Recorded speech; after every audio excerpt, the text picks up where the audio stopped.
अस्सलामुअलैकुम वरहमतुल्लाह। गाइस, आज हम बना रहे हैं आलू गोश्त। ये बहुत ही ज़बरदस्त रेसिपी है, देगी स्टाइल आलू गोश्त। तो ये सबसे पहले हमारे पास बीफ का गोश्त है 1 किलो। वो हमने प्रेशर कुकर में डाला है। इसमें हमने प्याज डाला है कच्चा, तकरीबन 1 प्याज इसके अंदर हमने डाला है। तो ये बहुत ही ज़बरदस्त रेसिपी है। इसमें हमने लहसुन साबुत डाला है, तकरीबन 3-4 जवे लहसुन के डाले हैं। और ये अदरक लहसुन का पेस्ट हमने इसमें शामिल किया है। अब हम एक प्याले में इसके लिए मसाले डालेंगे। ये हमने सूखा धनिया 1 चम्मच लिया है,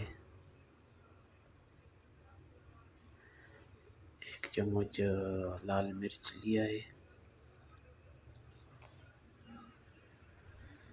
1 चम्मच जो है वो देगी लाल मिर्च ली है, 1 चम्मच हल्दी है और नमक हस्बे ज़ायका आप डाल सकते हैं। ये सारे मसाले एक प्याले में हमने डाले और इसमें हम थोड़ा सा पानी शामिल करेंगे।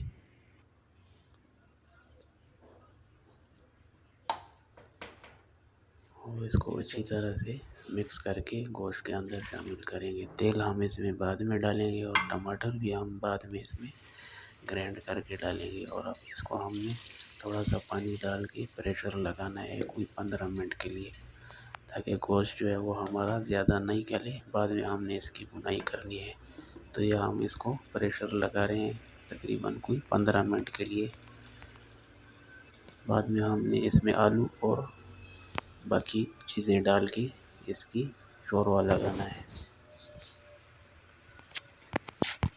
ये देखिए, ये आलू गोश्त हमने प्रेशर खोल दिया। गोश्त तकरीबन आधा हमारा गल चुका है। अब हमने इसका पानी खुश्क करना है अच्छी तरह से।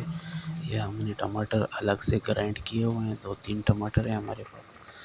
जब इसका पानी अच्छी तरह से खुश्क हो जाए, फिर हमने इसमें टमाटर शामिल करने हैं और तेल भी इसमें अब हम शामिल करेंगे। और फिर इसकी अच्छी तरह से हमने भुनाई करनी है, ताकि तेल ऊपर आ जाए और मसाला अच्छी तरह से भुन जाए और गोश्त का कच्चापन भी ख़त्म हो जाए। अब हमने इसको अच्छी तरह से भूनना है तेज़ आंच पे। और ये तेल भी हमने इसमें शामिल कर दिया है अभी।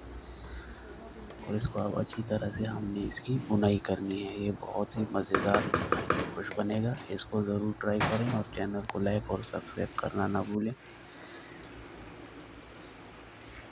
ये देखिए, हमने इसकी अच्छी तरह से बुनाई कर दिया है। ये तेल हमारा ऊपर आ गया। अब ये हमारे पास आलू कटे हुए हैं, ये हमने इसमें ऐड करने हैं। और फिर हल्का सा पानी डाल के हस्बे ज़ायका जितना आपको शोरवा चाहिए पानी डाल के हमने 5 से 10 मिनट तक इसको दोबारा प्रेशर देना है। ये देखिए, हमने अब इसको 5 मिनट के लिए प्रेशर दिया था। तो ये आलू गोश्त हमारा तैयार हो गया, तेल ऊपर आ गया, शोरवा भी बहुत अच्छी तरह से हमारा पक चुका है। बहुत ही लजीज और ज़बरदस्त आलू गोश्त है।